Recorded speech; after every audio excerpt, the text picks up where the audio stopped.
Hello, chat. Yeah, it's become a thing.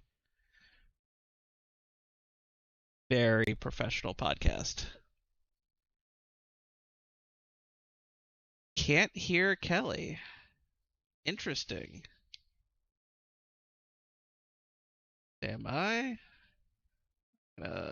Ditch those and go. You know what though? Actually, David that one either. looks like it works.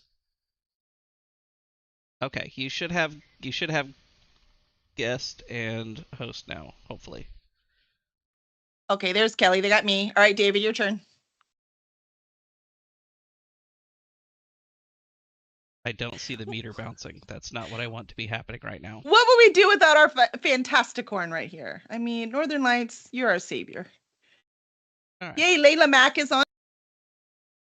Sorry, Layla, give us Mack. just a second to get us this all straightened out. I don't have balance control this time because Teams is being Teams.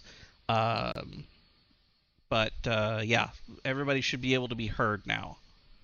Okay. Can you hear us, Let Layla? me switch over All right. and Let's see. validate. Let's see. I'm sure. Is it Layla or is it Lila?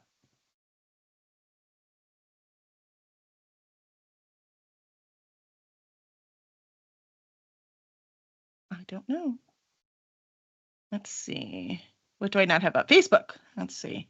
And Brittany Rainston is on as Brittany well. Rainston. Yeah. Fantastic. Excellent. Brittany excellent. is a Riders of the Future winner, and she was at Riders of the Future with me last year. Oh, that's awesome. Yeah. It's a quite a prestigious group, so I like that. That's pretty cool. Yeah. Uh-oh. It said Facebook Live has ended. Oh no. Did it end, or do I just need to refresh? Did it end it? Try and refresh, although it's not giving me the page. I refreshed and it ended. looks like it's here, but it also might have just started over.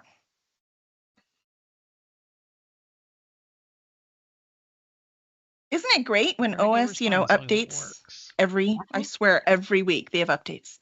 Michelle is on. Hi, Michelle. Welcome, welcome. We're just getting all the tech worked out like we always do. This is the way it works on these professional podcasts. We're worth exactly what we get paid, right, David? Yes. But this is why we work it out before we hit record. Don't worry, it all gets edited, and then we really does look professional. It's really cool how that works. Right. I know. So really, everyone that's on right now gets the behind-the-scenes look.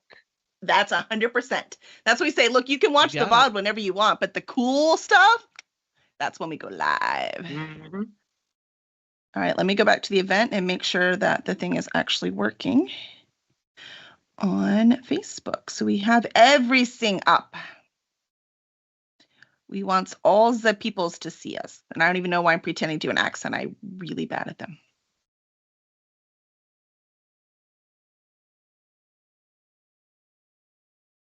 To repush the buttons on the Facebook event. So does that mean it'll start over, or is it just stuck at the 6 minutes and 28 seconds? It will start over, I think. I don't know.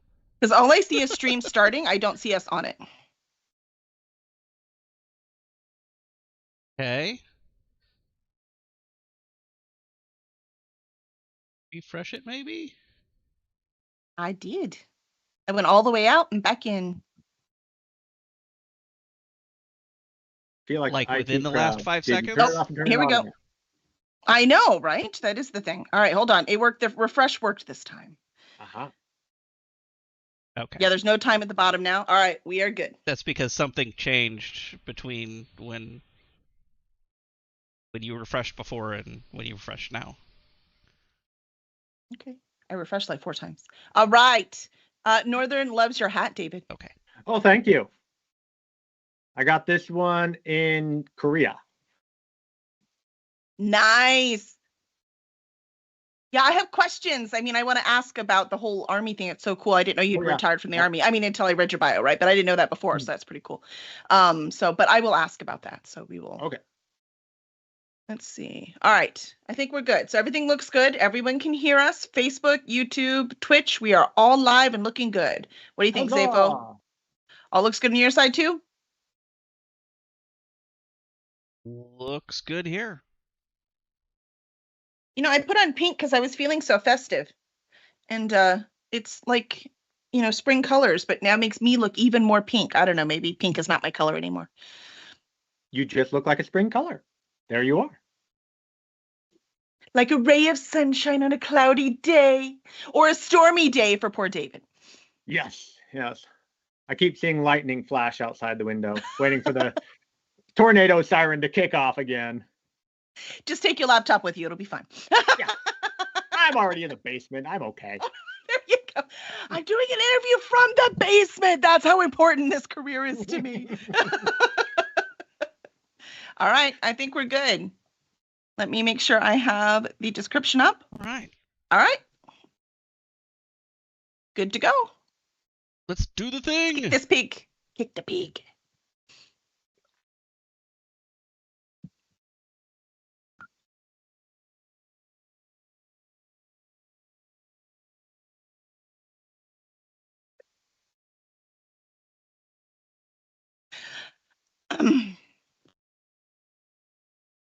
No, I can't hear any music, right?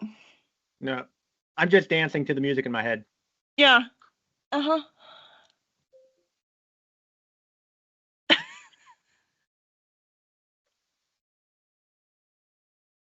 Well, you know, for the record, David, we're worth every penny you paid for us. Well, I'm just so glad that you guys put out and said, hey, is anyone having book launches? We like doing book launch podcasts. And I was like, oh, me. You're like, me. It's so much fun. And then you have the video, right? So it's really cool for marketing. So, you know, assuming we get a song. I don't know if Zafo knows we can't hear him either.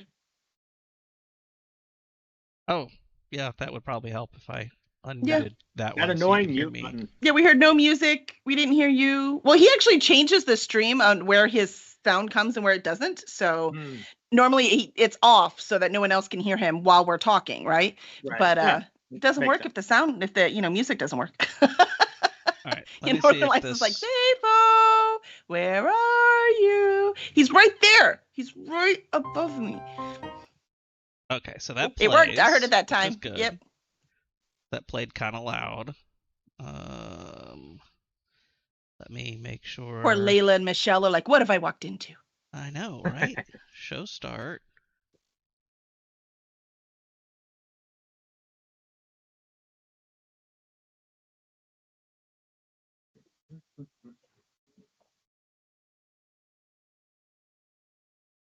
Do it now where David's not looking. Quick.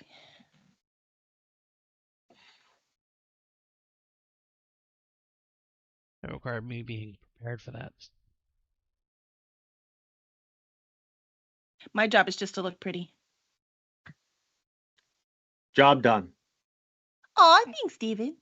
It's tough being the talent around here. I'm telling you, man. Mm-hmm. Did that work? You heard that?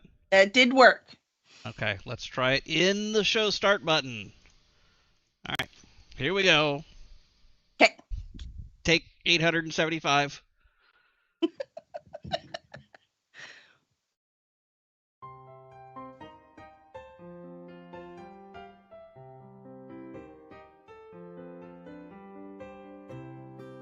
Hello, readers. Welcome to Book Launch, the best thing to happen to Tuesday since tacos. Tonight we have Death and the Taxman by David Hankins.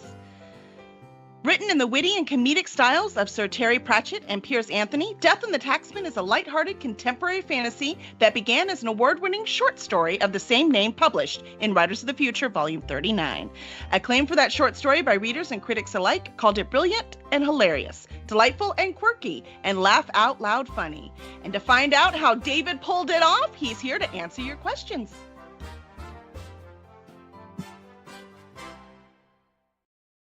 All right, welcome, David. And then as I said your last name, I'm like, I forgot how to ask you how to do your name. It's David Hankins? Hankins, yep. Hankins. Okay, cool. I overthink names, and we're having so many tech problems. I totally forgot to make sure how to say that right. So welcome. So, and today is your actual book launch day. Yeah, thank you so much for having me here. We are so glad to have you here. And is this your first release? This is my first release. I've had quite a few short stories sold, but this is my first novel. First full-length novel. Well, congratulations, man. You are in multiple elite groups now, huh? I'm doing my best. No, I mean, you're doing great. So here, we're going to talk about them a little bit, right? So first elite group, finishing and publishing your first novel. That is amazing. How does it feel? It feels fantastic. The whole process has been a learning process because I self-published the novel. And so every single step is, oh, that's new. How do I do that? But the people from the writing community, like yourselves, have just been fantastic about providing advice and assistance, and even the no, don't do that, which has really helped out as I've gone through the process. So learning curve. Hopefully next time it will be smoother. Right. But yeah, maybe not smoother, but easier, right? Yeah, hopefully. So yeah, it's been fantastic. That's awesome. Wonderful, wonderful. And I see we have Queen Eclipse on, and Northern Lights, and Layla and Michelle. Welcome, everyone. And remember, if you have any questions, please make sure to post them in the chat. And Brittany over here too. So post them in the chat. Give us any questions. If you happen to know David really well, give us some interesting questions. We want some interesting ones. But elite group. So first elite group, debut author. First novel published. Congratulations. Check. Thank you. And second group is the Writers of the Future winner. Congratulations. Well, I mean, there's only, a few dozen of those, period. So that's pretty darn impressive. Yep. So I won Writers of the Future last year. I went to Hollywood with them with the original short story, Death and the Taxman, which I then expanded into the novel. That's pretty impressive. So was that always your intention to take the short story and make a novel, or but the characters just wouldn't hush? They just had to keep talking to you. So my intention was, when I finally won Writers of the Future, because I'm wildly optimistic, and so I was like, oh yeah, I'm gonna win. Well, it worked. I was like, whatever story that is, clearly that's one that works, so I'm gonna expand that into a novel. The week I got the call from Joni, the contest coordinator, I sat down and started writing the novel. And so I won in the second quarter. It wasn't until about 6 months later I went to Hollywood, and by the time I got there, I had my first draft complete. Like, of course, first draft of first novel, I'm like, oh yeah, this is completely ready. Oh, it wasn't ready, but I was at that point where editing could happen and move forward. Hey, getting the draft done counts, man. So that's still a win. Typing the end. Those might be the two most beautiful words. Right. I laugh when my authors always type it in at the end before they send it to me to edit. And I'm like, you know what? Good for them. Well, I've read some short stories that people have sent me for critiques and stuff. I go, is this the end? I'm not sure. So just write those two words. Just so we know. Just to make it clear. I love it. So the main character in Death and the Taxman is Frank Totman. So it's Frank Totman, which actually comes from German. Yeah. Tot is death, and man. So he's human. Frank the dead man. But he's not actually the main character. He is the villain. What? Yes, the main character is the Grim Reaper. So the whole story is told from the Grim Reaper's perspective, and it opens as he goes to reap Frank's soul. And so Frank, through the use of black magic and a shared cup of tea, switches their places in a Freaky Friday sort of way, steals the cloak, cowl, and scythe, and runs off like a school bully. And Grim is stuck there in this dying body going, what just happened? And so the whole story is about him learning how to be human and trying to switch everything back. Oh my gosh. An IRS auditor being The Grim Reaper. I'm not sure I like those odds. I'm not sure that's the universe I want to live in, just for the record. Well, he does actually get stuck doing an audit, and he knows absolutely nothing about auditing taxes. So yeah, that's rather amusing. Oh, I could take the Grim Reaper as the auditor, because we could probably talk him out of it. I just don't like an auditor being the Grim Reaper. Oh yeah, well, he screws that up too, and so that's one of the major problems. Is the Grim Reaper? He's just off having a lark. He's not actually reaping souls, and so people aren't dying anymore when they should be. And so, it sounds like a good thing. Yay, people are surviving, but bad accidents, whatever. You don't necessarily want those people to be in lingering pain. And so it's one of Grimm's big problems. He's like, I gotta get my powers back because the world is, ending as we know it. So it must rebalance. Yeah, everything must be in balance.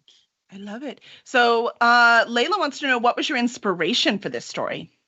Well, the inspiration was twofold. As a matter of timing, it actually happened when the Writers of the Future coordinating judge, Dave Farland, he passed in January 2 years ago now. And at the time, I never knew him. I'd never met with him, interacted with him at all. But a lot of the writing community had. 100%. I mean, he was a huge force for good in the writing community. 100%. And so a lot of people really got hit hard by his passing. And one of those was my writing mentor, Wolf Moon. And Moon, in his writing group, I was in a year-long challenge that he does, and he gives us prompts every week. And the prompt the week after was winning the rigged game. And I thought, well, death is the ultimate rigged game. But what if the Grim Reaper lost? What if he became human and, got trapped in this, craziness we call life? Would he cling to life as tenaciously as we do? And so those two things together, the story just kind of exploded. Like, I tried writing a dark and serious and moving story, make that editor cry, and I just couldn't do it. And so the humor just kept coming out. So I leaned into the humor. And that's really when I discovered my writing voice, was writing Death and Taxman. I realized that every story I'd been writing up to this point, aside from one, it came out funny. And so I was like, all right, that's what I'm going to do. I've got a short story that just published or is about to publish in the anthology Murder Bugs, about murderous bugs. And what's not funny about that? I know. I thought I was writing a short story about a noir detective, whatever. And every time I read it to someone, the first paragraph, they're laughing out loud. I'm like, no, this is serious. You quit laughing.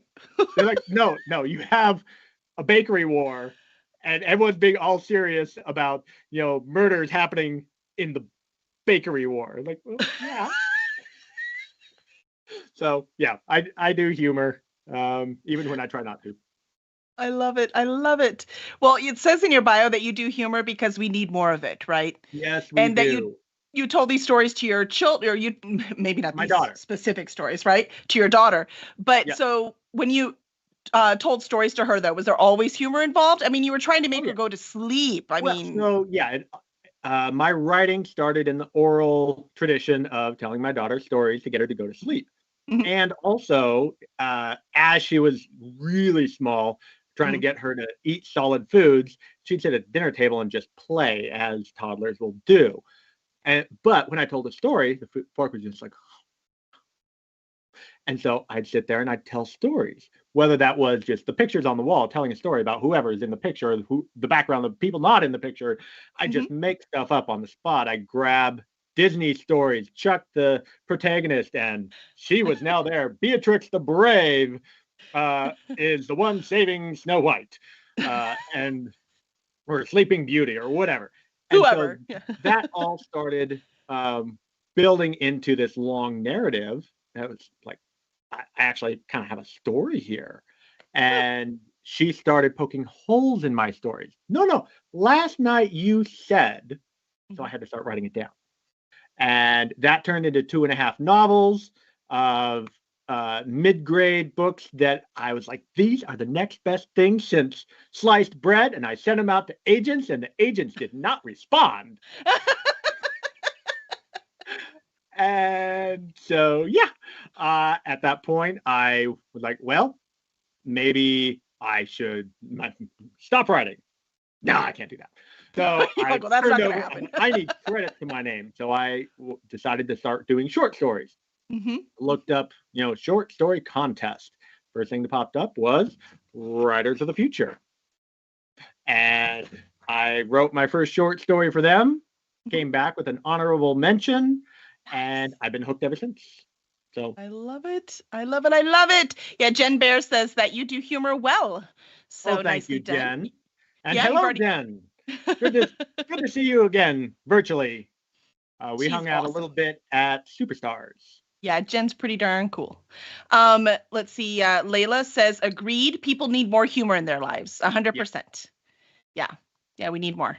Oh, apparently we have a ducky things going. So Michelle says, do you still have your water bottle on hand, or did the duckies manage to slip off with it?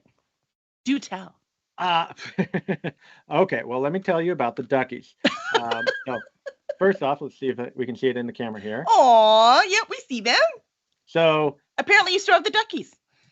Well, at least some of them. I have more duckies. Oh, they're so cute. So it started April Fool's Day of last year. Okay. My wife, Michelle, the one who's asking the questions, she pulled the perfect prank. She got this bag of duckies and off of Amazon. They're really cheap, and she just started putting them around the house. My daughter would find them like, oh, it's a ducky, and she'd go and grab it. And then as soon as her back was turned, my wife would put another one out. And then my daughter would turn around, she's like, I just grabbed that ducky. And this went on all morning. And my daughter actually started getting really, really mad.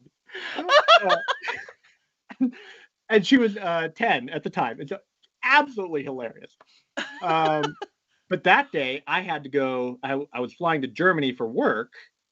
And so I was like, all right, well, had a fun April Fool's Day morning, pack up all my stuff and jump in the car. I get to the airport and stick my hands in my pockets, and I pull out 2 duckies. I was like, oh, no. So I start going through my carry-on and my check bag. I found a ducky in every single pocket of both bags. So I had 20 duckies going with me to Germany. And I was like, all right. They want to see the world too. Oh, yeah. These guys are now getting their picture taken everywhere. And it's going on to social media. And it became this thing that I've had going for over a year now called the Travelogue of the Lost Bards Duckies. Oh, I love it. And so I travel a lot for my day job, and these guys go with me everywhere. And so sometimes I'm using them to, put the duckies in front of the book. Hey, bye. And other times it's just like, oh, look, the duckies have gotten in trouble again. I was at a bourbon tasting the other day, and the duckies were there drinking the bourbon. So, well, they have to travel with you everywhere. They deserve a break sometimes, David. Oh, yeah. They do need breaks from time to time. But so that's the duckies. They're pretty fun.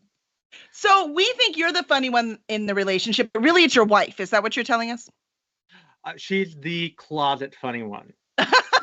She comes up with something really good from time to time. And then the rest of the time she's like, yeah, no. Like that stone face funny. No. No, you're not funny, dear. I'm pretty sure I've said that a few times. So no, I get her. So, I mean, she has to have a sense of humor, though, because we talked about elite clubs. Well, another elite club you're a part of is that you retired from the Army. First of all, thank you for your service. Thank you. Congratulations, making it 20 years. That's no small feat. Yep. And so in the Army, you traveled a lot, yes? I did. You specifically did? We actually lived in Germany for half of my career. So 10 years total in Germany. Oh, it was really hard. Germany. But, we did it.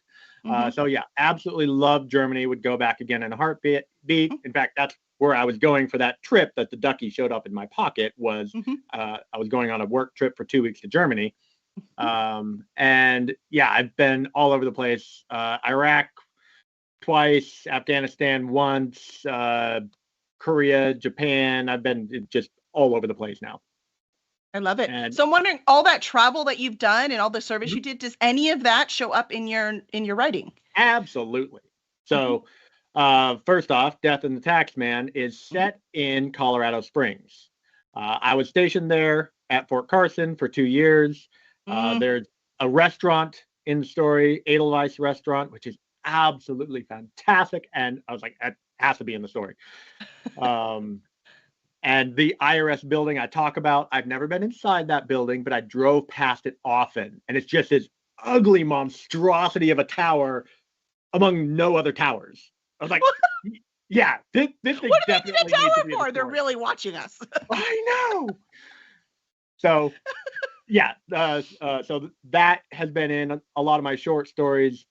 I like writing Second World fantasy as well. So, castles and dragons and swords and knights and all of that stuff is, from my travels has filtered into my writing. I love it. It's fantastic. It's part of the reason to travel, right? You get more experience, then you can bring it out in your characters. I love it. Oh, yeah. I love it. So of the characters in this novel, which one do you relate to the most? Ooh, well, I have to say that, well, let me back up. Yep. For most authors, every single character is a little piece of themselves. You kind of almost can't help it, yeah. Yeah. So we do have multiple personalities. We just talk to them on paper. And accentuate certain things that might be a small part of who we actually are, yeah. However, a couple of readers have pointed out, they're like, hey, Sam, that's you, isn't it? I'm like, maybe. So there is a character in the story, Sam Davidson, who is a former Army logistician, who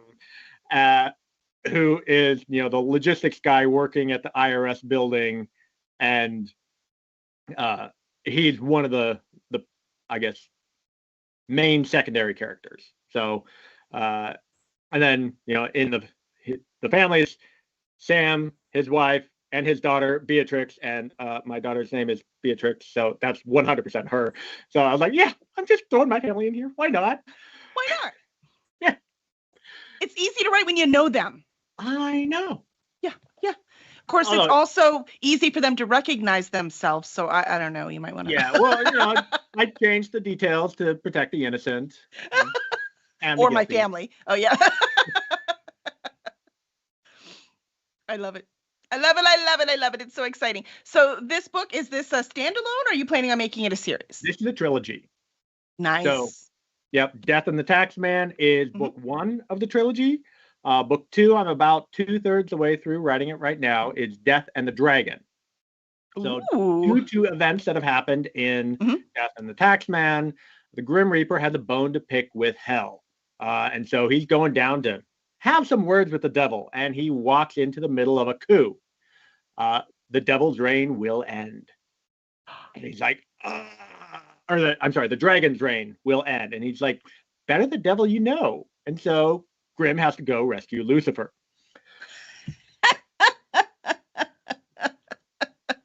Lucifer, man, always causing trouble. Causing trouble. Yep. And then book 3 will be Death and the Immortal. Ooh, that's fascinating. Also, I love a plan, so nicely done. It's nice to know where we're heading as readers. So, Jen says, yay for trilogies. Yep, trilogies are nice. And also, Zatho, if you'll plop up it looks like you're in 1. Plop up the you got it, books to read. So if you go there, you can click on the books to read, and then it will take you to all of the different places that you can get Death and the Taxman. So that's pretty cool. I was actually amazed how many different places it's available. I went through Draft to Digital for most of my publishing, as well as through Ingram Spark for the print. And I just Draft to Digital has their list of possible places that you can sell your book, and they do a query, but apparently they hadn't gotten responses back from all these places, because I went through and I Googled every single one, looked up my book. I was like, hey, look, there it is too. I inserted that address in there. I think I added 18 or 20 to the list that they had made. So Awesome. yeah, it's all over. A friend of mine who lives in Germany, she was like, oh my gosh, you have it at a German bookstore. I'm like, yes, it's at a German bookstore. It's everywhere. I love it. I love it. Yes, it makes it drop to digital, makes it really easy to make sure your book gets everywhere. Yeah. It does. Yep. And like you said, there's plenty of places. I was like, I've never even heard of that place, but look at that. Mm-hmm. If this is your service, you can get it there now too. I love that. Jen wants to know, will there be a Kickstarter for the other 2 books when they're ready? Yes. So I did a Kickstarter for book 1, and Death and the Taxman did really well. It funded at 595%, got Project of the Day, and got the elusive project.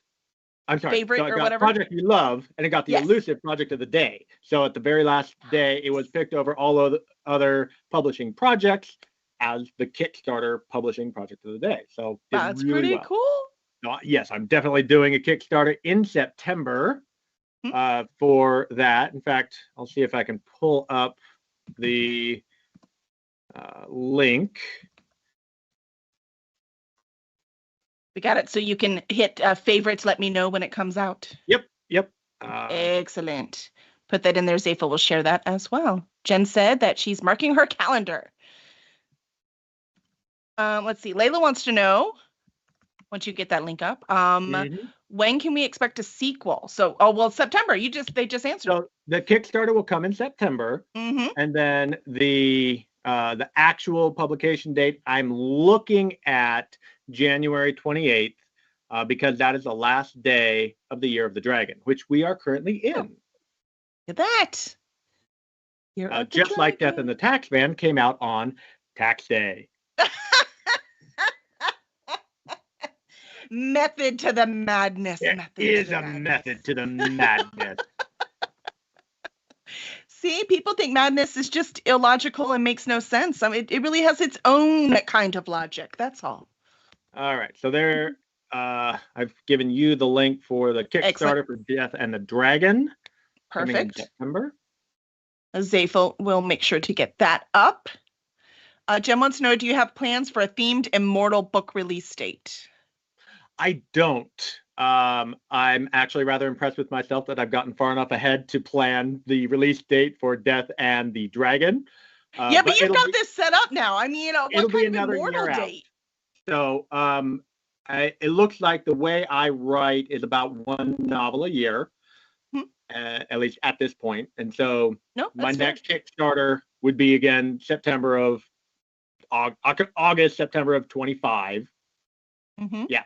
And then with publication the following spring. I know. And now we got to find an Immortal connection. Yeah, got to figure that out. April Fool's Day? April Fool's Day. Just kidding, not Immortal. Joke's on you. I love it. I love it. Oh, that's a lot of fun. So you've got this going. So you said you're like a 1 book at a time, but you had the whole start with the short stories. Are you still writing short stories? I am. I'm doing a few short stories. I slowed down because, only so much writing time in a day.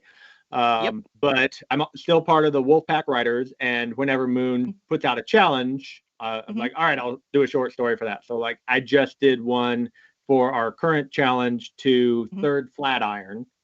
And they have an anthology that comes out every year. I was in the last 2. So I'm hoping to make it into this one. Very cool. Very cool. Well, we all wish you luck. We'd love to see that. So. Well, thank you. Yeah, I often say I think I went to novels too fast. I wish I'd written more short stories first, because now every time I write a short story, it really improves my writing more than writing the whole novel does. Like novel is so much about structure. Novel is so much about pacing, right? But when it comes to building characters, setting a scene, or you learn so much more of that in the actual short story format. Absolutely. And that's one reason that I think I improved so fast. When I found Writers of the Future, started doing short stories, I got a lot of repetitions on, all right, you got your tri-failed cycles, you got your opening, your denouement, all the things compressed into this tiny little thing, and then doing it over and over and over again. And those first words we're practice. We like to think all of our words are gold, but just as in any other profession, you have to learn the craft. And so that is what really helped me learn the craft, was doing the short stories. Mm-hmm. Yep, I agree. So looking back, is there anything that you would recommend to your younger self before starting this career? I would say learn the craft sooner. So I was like, I know how to write. I read all the time. I can string I know. words I was like, and paragraphs together. Why not? So yes, I would say learn the craft sooner. The first light bulb moment for me was when I took the Writers of the Future free online workshop, which is a self-paced thing, some videos, some assignments, some essays, and it's absolutely fantastic. Just at writersofthefuture.com. And I took that, and that provided the baseline where I went, oh, I'm missing things in my stories. And I used that as I wrote that first short story, which got a honorable mention and later published in Unidentified Funding Objects 9, and is a prequel to Death of the Taxman. But I got that through learning the craft. And then I found The Super Secrets of Writing by Wolf Moon, which was like the masterclass, which I found it when it was still in the forum, the Writers of the Future forum. I read every single entry in that forum. I think it was 160 web pages. But just digging for the gold, and I found it, and I learned it. And obviously, well done. My writing really, really improved. And so now that's all here. And so this is my plug for Moon's book. Absolutely fantastic. If you are a writer, you should definitely get this book. But yeah, doing the short stories, it really, really helped me learn the craft so that when I moved over to the novels, I was able to do all those things like setting scenes and writing dialogue so it's snappy and figuring out where my tension is lagging and all that stuff. Yeah, very cool. Nope, I like that advice, right? That's what I say too, right? Sure, you don't have to. I could have just been writing when I was younger. You know what I mean? It's the same thing, right? I don't know why I didn't. So that's really, really good advice. So all of you out there trying to write, just do it. Just write. You don't have to go and get published right now. Just write. And study.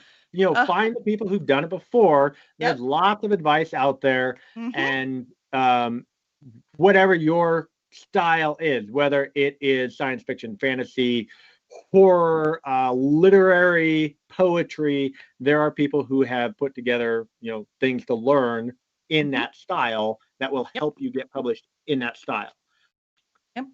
Well, that was part of the thing that I had to learn too, and it sounds like you did as well, is that you have to find your own writer voice. No one can teach you that. Yes. And so, and you did, right? Like you said, it's like no matter what I did, humor came in. Obviously, this is my voice, right? Like that is, your voice has to have humor in it, or it's not you. So yeah, you need to find your voice. So I love that. And I will say that around here, we believe that if people like you, they're also going to like what you write. So I'm wondering, what have you been watching lately? What have I been watching lately? Any TVs or a movie that you've seen? Well, lately we've been going through the Marvel Cinematic Universe with my daughter in timeline order. Nice. I did it in timeline order once. It's actually pretty satisfying. It is. Oh yeah, because I watched it, as stuff came out and as I could catch it on Netflix or whatever. And now doing timeline order, I'm like, they dropped that 3 movies early.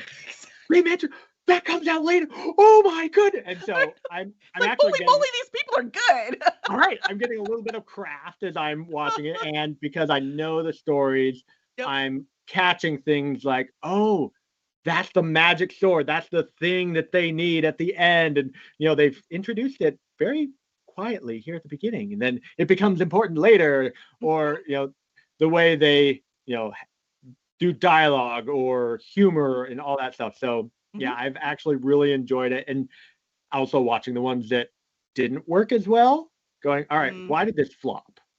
What is missing? They went with lots of flashbang but no actual story. Yeah. Jen wants to know, which one's your favorite? Which one? Guardians of the Galaxy. Which one? There's lots of them. So that's a franchise, but which movie?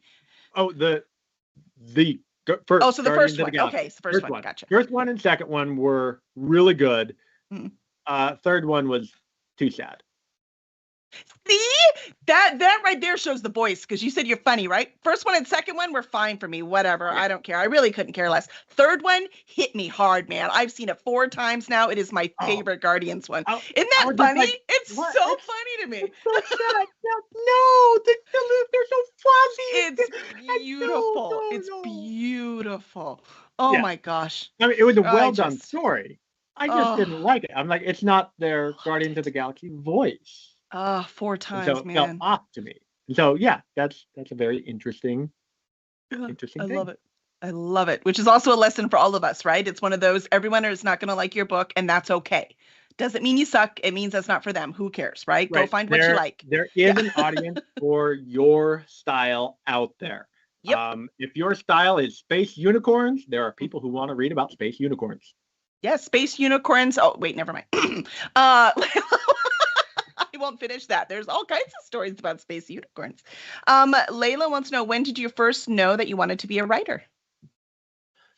I think it was as I was telling those stories to my daughter. Because I always wanted to tell stories. You know, it's like once my daughter was born, I was like, all right, ready to tell stories. And she's, way too young, like not paying attention at all. I'm like, I'm just going to tell stories anyway. And so I really enjoyed that. And it wasn't until my wife said, you actually have something here. You need to write it down. I was like, okay. And so I started writing it down, and I enjoyed it. It wasn't torture. Oh, no. It was a lot of fun getting it all written down. And then, of course, that first novel, first draft becomes, the 20th draft of, I have these problems. I need to go back and fix this back here and rewrite it so many times. And so many thanks to my friend and fellow author, Kenley Davidson, for reading those first drafts and saying, yeah, that's not bad. You might have something here. I've read those again. They were horrible. You're like, you were being very nice. That's right. She was very nice. So if you want to go check out Kenley Davidson's books as thank you, she writes romantasy, clean romantasy. It's fantastic. Nice. Are there unicorns? Oh, just checking. Yes. Actually, you know what? I don't think she's had a unicorn one, but she does have one with a shape-shifting dragon. Oh, fun. Yeah. I love that. It's a very fun trilogy. Okay. So we talked about what you were watching. What are you reading? I'm trying to read at least one novel a month, which depends on how thick the novel is. I feel you. The one I just finished, I actually have, here it is. So I realized that I've been missing out on some of my classics. Ooh. So I went back to Robert Asprin, Myth Directions, found it for a couple bucks at the used bookstore. Absolutely loved it. I was at the used bookstore again and was like, I'll take the next one. Thank you. Gonna get to the Jody Lynn Nye era. Come on, man. You got to get up there. Yes. Well, those are the ones I read. I just jumped right into Jody. Jody Lynn Nye is my cover quote. Yeah. I'm assuming you met her through Writers of the Future. Yeah. And I met her through Dragon Con. Absolutely fantastic. So, yeah. The very first seminar we had when we got to Hollywood was How to Write Humor by Jody Lynn Nye. I was like, yeah. No, she knows what she's doing. I adore her. Let's see. Nessa Brown, writing funny can be challenging. How do you manage getting a joke to land? Have you ran into any issues writing comedy? I have. So when you're writing just in general and you're trying to figure out your try-fail cycles, what happens next, things have to get worse. So because if you resolve all the problems too soon, there's no story. So things have to get worse. Same thing with comedy. But you can add in the twist of, let's make it more ridiculous. How can this get more silly or more crazy, but still in a believable way? Because if you want that space unicorn to just come in, out of nowhere, you have to plant it right at the beginning so that the reader goes, wait, there's a space unicorn here. And then when it comes into the scene doing something silly, you're like, oh, there it is. So When I'm writing humor, I try to think, what is the silly thing that could happen next? All right, toss that. What's the next silliest thing that could happen? And keep going until I find the thing that I go, okay, that's it. That has reached my silly threshold. Yes, that has reached my silly threshold. You and Jeremy Brundage would really get along, just for the record. Yeah. And then when I am going through editing, I'll actually do a humor edit. Go, okay, is the joke landing? I'll have other people read it, and I'm watching like, are they smiling? Wait. What page are you on? I'm tracking you. And sometimes it lands, and sometimes it doesn't. So one of the running gags in Death and the Taxman is he has Frank's cell phone, and we all get those calls on the cell phone. Hi, I'm calling about your extended warranty. Yes. He keeps answering because it's ringing in his pocket. So he answers the phone. And so he's talking to this bot, and it just keeps getting more and more ridiculous every time he answers. He's like, no, go away. What is an extended warranty? And so every time it rings, I can't even drive. Right. And the reader's just like, oh no, here it comes. And so I gave the first draft to my wife, and she said, you need to lean into that. Add more. I was like, really? Okay. So I did. You're like, yes. And I actually had one beta reader said when they got to the last one, they're like, okay, I get the joke. And I was like, all right, that's the point where I went too far. Which means that is the point where I have to show why. And so it's like, and using that feedback is absolutely critical when doing humor. Alex Schwartzman, who is the editor of the Unidentified Funny Objects series, the short story anthologies. He has to call them UAPs now. Sorry. Gonna have to change the name. They have to be called UAPs now. Sorry, go ahead. Anyway, he tests out his jokes on his Facebook audience, on his friends and family, and he's like, if I get a chuckle, I write it down. That might make it into the next book. If I just get deadpan faces, that joke goes. And so that's what you do.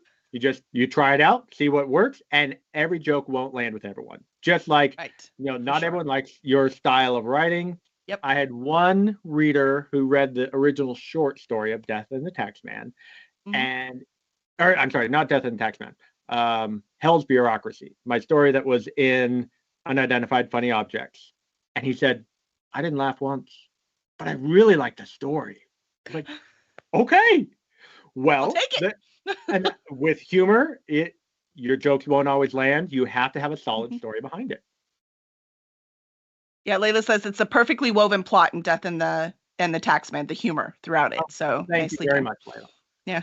So I guess the answer, Nessa, is that you just have to test it, just like everything else you write, right? You can't just read it on your own and say, this is it. It's good now. I'm done. Right? You need somebody else to read it to. I love it.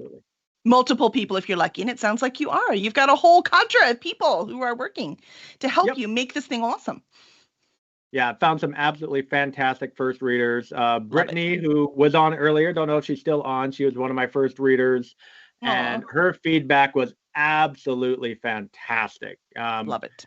Brittany's writing is, every time I read her stories, I usually end up choking up because she manages to get that heartfelt, heart-wrenching, cheer for the character kind of stories. And so she was able to provide the feedback where I go, oh, I can get a little more drama in here because it can't be laughs all the time.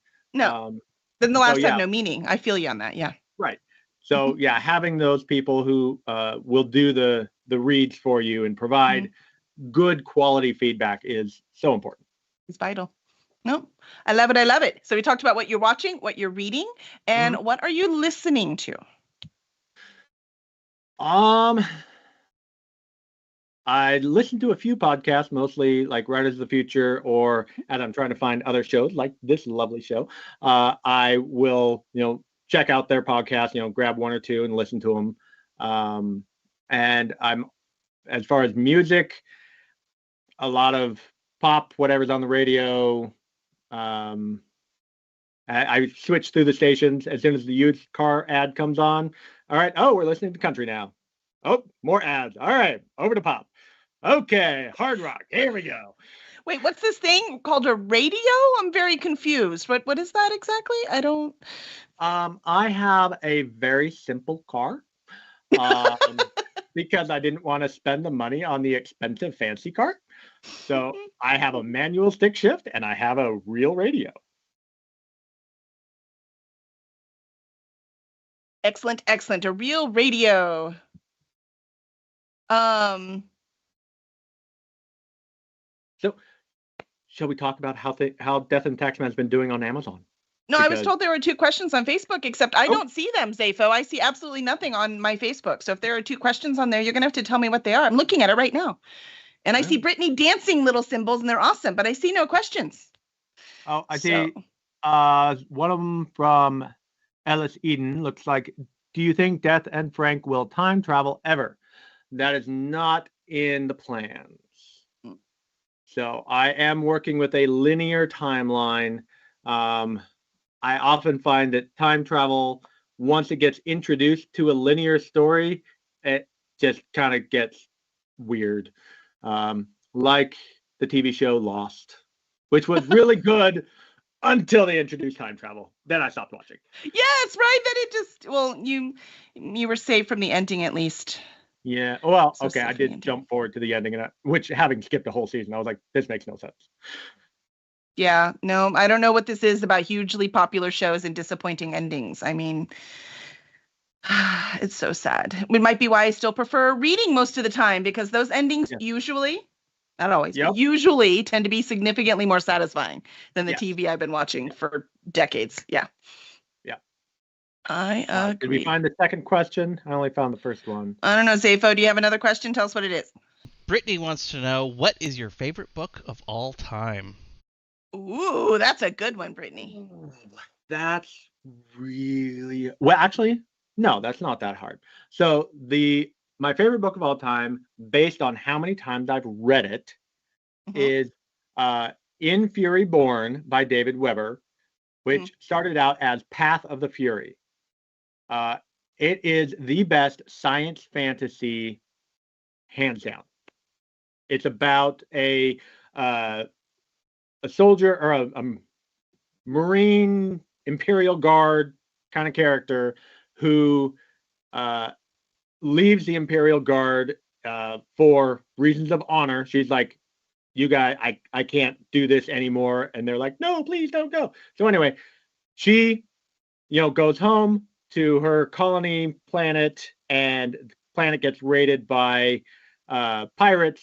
Everyone dies. She's about to die, and she's just like, I want revenge.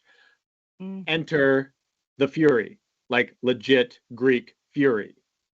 And the Fury, who's been asleep for thousands of years, hears the cry for vengeance and is like, sell me your soul and you got a deal. And together, the Fury and this science fiction character go for vengeance. And it's absolutely a fantastic story. Character building. It's one of the ones that introduced me to David Weber, who's just fantastic for science fiction anyway. And so, yeah, Path of the Fury, which he expanded out into In Fury Born. Expanded. He basically doubled the book. And so, yeah, that one is my favorite of all time because I've read it the most times. I think that's a fair way to rate it. Awesome. Well, excellent. David, once again, congratulations on your debut novel. Thank you so much. Yeah, we are so honored to be able to present this so that everyone can see. And Zafo will put up that link one more time for anyone who missed it and wants to make sure to get a copy. And otherwise, I'm assuming, do you have a newsletter and stuff like that? I do. So people can find me at davidhankins.com. And there's a pop-up there for the newsletter. Sign up for that, and you'll get a free novelette, which is about Cora, one of the characters from Death and the Taxman.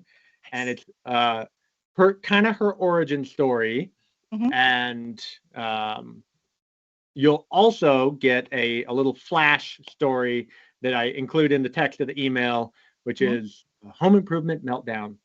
Just a little fun sci-fi thing about building a home reactor unit that doesn't work right. Home improvement story. Yeah. It may be inspired by too many trips to IKEA and Home Depot. Man, you could buy anything at IKEA. I know. I love it. I love it. Well, thank you so much. And thank you everyone for joining us. And we will see y'all next week for our next book lunch. Gotta love Tuesdays. Thank you so much for having me. It's been fantastic.